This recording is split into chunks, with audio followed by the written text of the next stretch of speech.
Adding a tweet button to our site with WebEasy Professional 9 is a fairly simple task. All we need is an active Twitter username and a few minutes to apply the necessary details to WebEasy. So let's jump right in and add the button.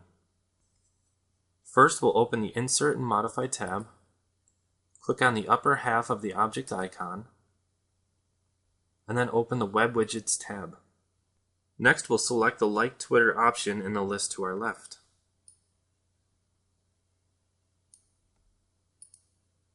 Click OK to confirm the selection. Then click anywhere on the workspace to insert the tweet button.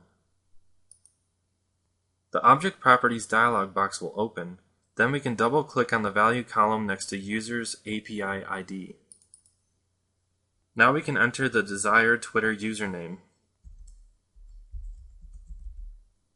Lastly, click OK to save the changes. At this point, we can preview the page.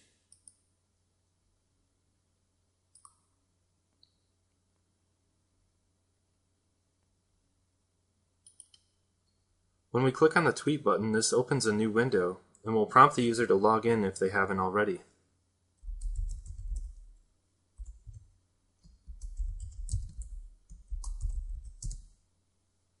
Once we log in, we'll see the actual tweet window.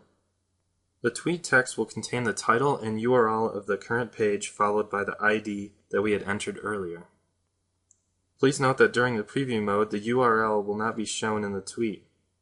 We will need to upload our site to the server in order for the tweet button to function properly.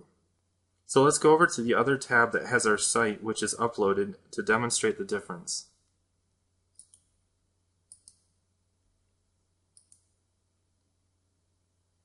Now when we click on the tweet button, we should see the URL has been included.